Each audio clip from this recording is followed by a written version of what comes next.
হযরত আকরাম সাল্লাল্লাহু আলাইহি ওয়াসাল্লামের সামনে দাঁড়াইয়া হযরত আবু বকর সিদ্দিক রাদিয়াল্লাহু তাআলা আনহু সুন্দর একটা ভাষণ দিলেন। এর মধ্যে হযরত ওমর রাদিয়াল্লাহু তাআলা আনহু দাঁড়াইয়া গেলেন। ওমর রাদিয়াল্লাহু তাআলা আনহু দাঁড়াইয়াও একই কথা বলতেছেন, নবী গো, আমরা মক্কা থেকে মক্কার জমি বাড়ি যা কিছু আছে সব কিছু চারিয়া মদিনায় চলে আসলাম। এইখানেও দেখা যায় আবু জাহেল আমাদেরকে ছাড়বে না, আমাদেরকে ধ্বংস করার জন্য আবু জাহেল মদিনায় চলে আসলো। নবীজি, আমিও ওমর ঘোষণা দিলাম, আমার শরীরের মধ্যেও যতক্ষণ পর্যন্ত রক্ত থাকবে ততক্ষণ পর্যন্ত যুদ্ধ চালাইতেই থাকবো। সুবহানাল্লাহ। হযরত আকরাম সাল্লাল্লাহু আলাইহি ওয়াসাল্লামের চেহারাটা বড় মলিন, চেহারাটা কালো হয়ে গেছে। নবীজির একটা ছাপ পড়ে গেছে, চেহারার মধ্যে কষ্টের একটা ছাপ পড়ে গেছে।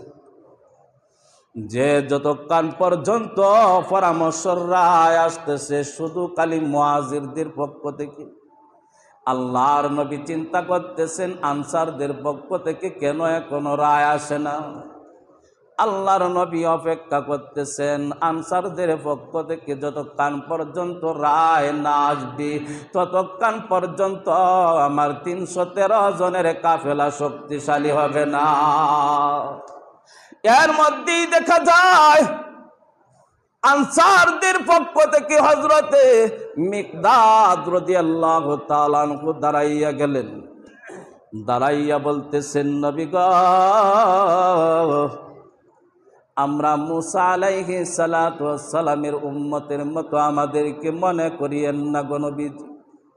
মুসা আলাইহিস সালাতু ওয়াস সালাম কাফেরদের সাথে যুদ্ধ করার জন্য তার অনুসারীদেরকে মুসা আলাইহিস সালাতু ওয়াস সালাম বলছিলেন, আর তার অনুসারীরা বলে দিয়েছিল, পয়গম্বর আপনি কাফেরদের সাথে আপনি আর আপনার আল্লাহকে নিয়ে যুদ্ধ করেন, আমরা এখানে বসে থাকবো বলে। নাউজুবিল্লাহ।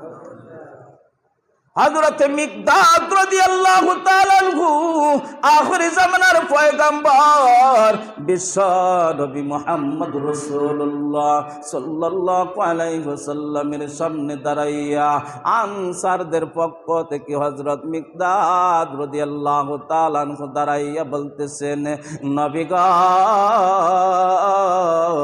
আমরা মুসা আলাইহিস সালাতু ওয়াস সালামের অনুসারীর মতো না গো নবীজি, আমরা বদরের প্রান্তে যাব গো নবীজি, আবু জাহেলের সাথে যুদ্ধ করব। হযরত ওমর রাদিয়াল্লাহু তাআলা আনহু বলছে, যতক্ষণ পর্যন্ত শরীরের মধ্যে রক্ত থাকবে ততক্ষণ পর্যন্ত তারা যুদ্ধ চালাইয়া যাইবে। হযরত আবু বকর সিদ্দিক রাদিয়াল্লাহু তাআলা আনহু বলেছেন, যতক্ষণ পর্যন্ত শরীরের মধ্যে এক ফোঁটা রক্ত থাকবে ততক্ষণ পর্যন্ত তারা যুদ্ধ চালাইয়া যাবে। আমি আনসারদের পক্ষ থেকে আমিও ঘোষণা দিলাম গো নবীজি, আমাদের চৌকের পাতি যতক্ষণ পর্যন্ত লড়বে ততক্ষণ পর্যন্ত কাফেরদের সাথে যুদ্ধ চালাইয়া যাব। আল্লাহু আকবার। আনসারদের পক্ষ থেকে যখন এই রায়টা যখন আসলেন, মুহূর্তের মধ্যে হুজুর পাক সাল্লাল্লাহু আলাইহি ওয়াসাল্লামের চেহারা পরিবর্তন হয়ে গেছে, চেহারার মধ্যে হাসি আসতেছে। এতক্ষণ নবী খুব কষ্টে আছিলেন, কারণ এই যুদ্ধে যদি মুসলমান হেরে যায় তাহলে এইখানেই ইসলাম ধ্বংস হয়ে যাবে, কারণ মুসলমানদের প্রথম যুদ্ধ হচ্ছে এটা। হুজুর পাক সাল্লাল্লাহু আলাইহি ওয়াসাল্লাম এই 313 জন সাহাবীদেরকে নিয়ে বদরের প্রান্তে চলে গেলেন। যাইয়া দেখে আবু জাহেলের 1000 বাহিনী, তারা এই বদরের প্রান্তে যে ভালো জায়গা, সুন্দর জায়গা তারা দখল করে নিয়েছে।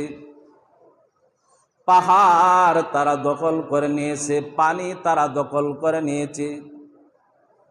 হুজুর আকরাম সাল্লাল্লাহু আলাইহি ওয়াসাল্লাম যখন এই সমস্ত 313 জন সাহাবীদেরকে নিয়ে যখন বদরের প্রান্তে যখন যায় হাজির হইলেন, এখন মরুভূমি ছাড়া তাদের আর কিছু নাই।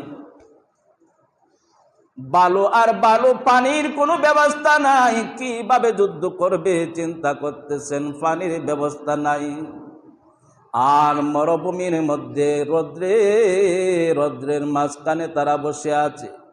হুজুরে আকরাম সাল্লাল্লাহু আলাইহি ওয়াসাল্লাম 313 জন সাহাবীদেরকে নিয়ে এই বালুর মাঠের মধ্যে বসে আছেন। আর কাফেররা পাহাড় দখল করেছে, কারণ নিচু জায়গার মানুষের চাইতে উপরের জায়গার মানুষরা যুদ্ধ করতে সহজ না কঠিন? সহজ। কাফেররা সংখ্যায় হচ্ছে বেশি, তারা 1000 সংখ্যা।